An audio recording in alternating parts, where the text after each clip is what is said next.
Okay, so more Warframe. Now our latest Prime frame has arrived, which of course is Volt. No surprise really, as we all kind of knew it would be Volt Prime a few months ago. It wasn't exactly a best kept secret by DE. Now a lot of players were hoping for good old Ash Prime this time around, but of course the wait for him does continue. Now you can of course get the Volt Prime access, which depending on what package you get, you can either get Volt Prime, the Odinata Prime Archwing, the 90-day boosters, the Kazuru Prime Sugatra, and of course the Edo Prime armor.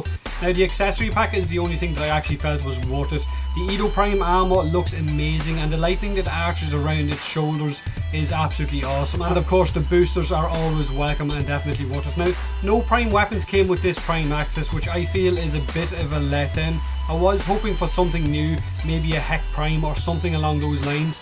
Also, the inclusion of a Prime Archwing as well feels like it's a little bit too soon for a game mode that's still in its early days and in need of some love by the developers. Don't get me wrong, I'm not hating on Archwing. I know a lot of you guys really enjoy it and will defend it frivolously, but I really just find it boring at the minute and not action packed enough. I enjoy running on the ground with guns, I enjoy the gunplay more than anything else. Archwing feels like it's got a bit of a small fan base, considering every time I try to join one of the missions I'm kind of only with 1 or 2 people, or maybe on my own. There isn't a lot of people playing it out there at the minute, which kind of shows that it needs some kind of work done to it to bring more of the population of the player base into it to make it more exciting. But like I said, it's just not my cup of tea. So with regards Volt Prime, now I'll leave his drop locations in the description below the video, and he is relatively easy to get if RNG is on your side, of course. Maybe sacrifice a few goats, I don't know.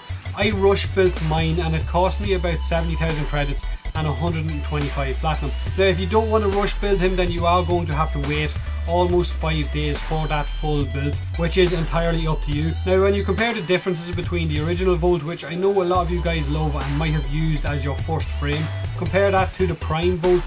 The Prime Volt comes with 1 extra V polarity slot, 85 extra armor for a total of 100 base armor, which is a lot compared to what the original one has. And he starts with 200 energy at rank 0, and if you throw in a maxed flow mod you can hit 600 energy when fully leveled, or if you throw in a maxed prime flow mod he can hit a massive 850 energy, which is feckin' crazy. It is of course the largest energy pool of any Warframe, so if you don't enjoy modding your Warframes for efficiency, then Volt Prime might be the ideal frame for you, I guess. Also, like every other primed Warframe, once you come into contact with any of the Void Death Orbs when in the Void, or any of the Void Traps, you will be granted 250 energy for yourself and any nearby teammate. But of course, most of you will know that already anyway. Now as for his looks, I guess it's a bit of a hit and miss with the community. Some people either love him or hate him the way he looks, either love the helmet or hate the helmet.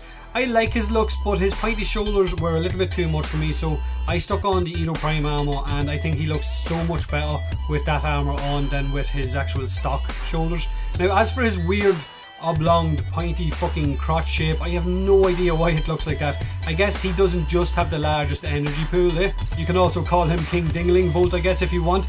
Now his abilities of course are going to be the exact same as the original Volt, with the exception of some added visual effects. Like when you cast Shock, you can feel like Zeus himself as you call down lightning bolts from the heavens to actually smite your enemies. So the shock doesn't come from his hand, it actually comes from the skies or from wherever, I don't know.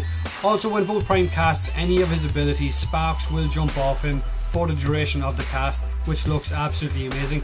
Now like I said, I'm really liking good old Volty Prime, but he's really not my kind of frame. Like I said in my Chroma video, I really like defensive styled frames, and I am still very heavily invested in maxing out my Chroma at the minute. So I'll finish my Chroma first, and then I'll return to have another look at Volt Prime and maybe forma him once or twice and see how he runs and what he feels like then. But let me know what you guys think of the latest Prime to grace our arsenal, and of the other Prime items like the Odinata Prime and of course the Edo armor as well.